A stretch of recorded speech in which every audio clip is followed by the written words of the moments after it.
लेकिन जी। देखने में आ रहा है सरकार निजीकरण के नाम पर, संविदा के नाम पर लोगों का शोषण कर रही है, बल्कि बेरोजगारी का एक बहुत बड़ा पहाड़ खड़ा कर रही है। अब जब नाविक लोग जब नाव चलाते हैं, अपने परिवार का भरण-पोषण करते हैं, वहाँ पर चंद लोगों के हाथ में, जो पूंजीपति हैं, उनके हाथ में क्रूज़ का जो ठेका दे दिया गया है और जिससे घाटों पे जो काम करने वाले हज़ारों, लाखों लोग हैं, प्रदेश के अंदर, देश के अंदर, उनके सामने बेरोज़गारी का संकट खड़ा करने का काम किया गया है।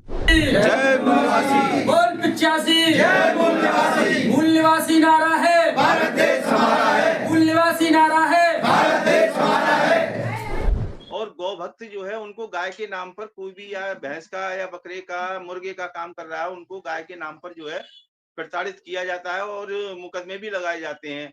उस समाज को उन्होंने व्यापार से वंचित किया और उस व्यापार को बीजेपी के बड़े-बड़े लीडर जैसे संगीत सोम है, उनकी फैक्ट्री में ये जो है बीफ का काम चल रहा है। सतीश सब्बरवाल हैं, उनके यहाँ चल रहा है। बहुत सारे लोग ऐसे हैं बीजेपी के जो मीट का काम कर रहे हैं और एक वर्ग को जो है बेरोज़गार कर दिया गया। ऐसे ही ये के भक्ति का वो कोई मतलब नहीं है। भक्ति के नाम पर ये लोगों का शोषण कर रहे हैं, लोगों को बेरोज़गार कर रहे हैं और बेरोज़गार कर उनको गुलामी की ओर ढकेलने का काम कर रहे हैं। हमारा है बोल 85 जय मूल निवासी बोल निषाद योद्धा मल्लाहों की जय मूल निवासी।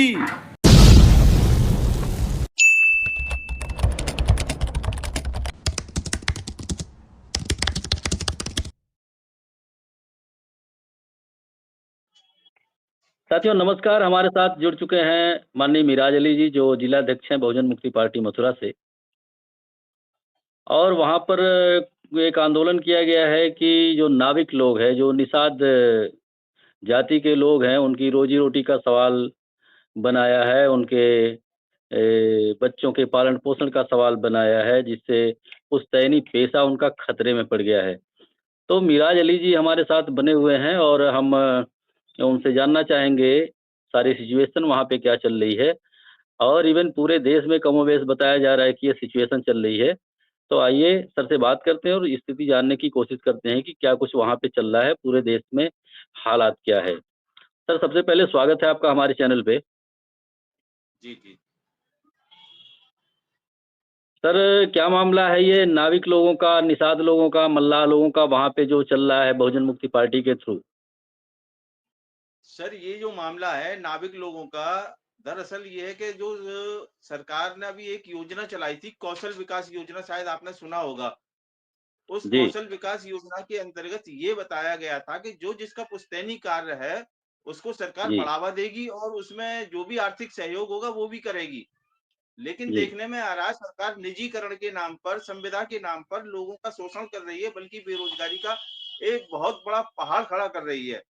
अब जब नाविक लोग जब नाव चलाते हैं, अपने परिवार का भरण-पोषण करते हैं, वहाँ पर चंद लोगों के हाथ में, जो पूंजीपति हैं, उनके हाथ में क्रूज़ का जो ठेका दे दिया गया है और जिससे घाटों पे जो काम करने वाले हज़ारों, लाखों लोग हैं, प्रदेश के अंदर, देश के अंदर, उनके सामने बेरोज़गारी का संकट खड़ा करने का काम किया गया है।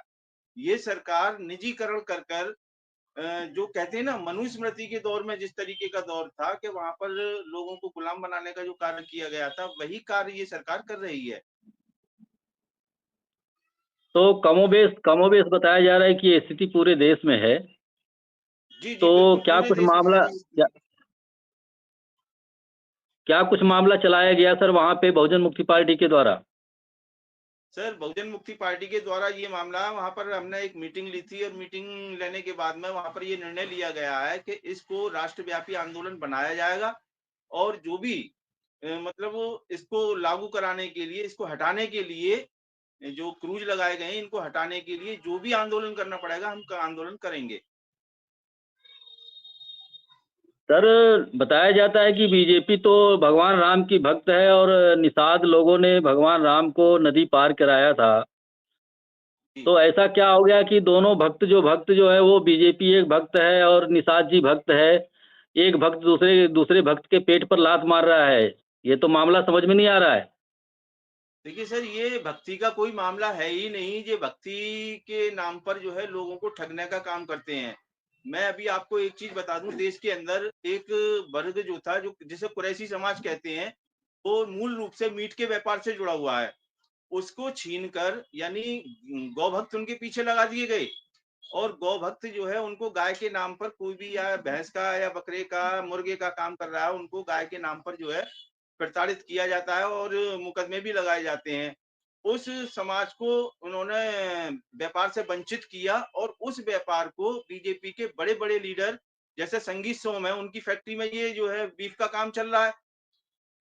सतीश सब्बरवाल हैं, उनके यहाँ चल रहा है। बहुत सारे लोग ऐसे हैं बीजेपी के जो मीट का काम कर रहे हैं और एक वर्ग को जो है बेरोजगार कर दिया गया। ऐसे ही ये के भक्ति का वो कोई मतलब नहीं है। भक्ति के नाम पर ये लोगों का शोषण कर रहे हैं, लोगों को बेरोजगार कर रहे हैं और बेरोजगार कर उनको गुलामी की ओर ढकेलने का काम कर रहे हैं।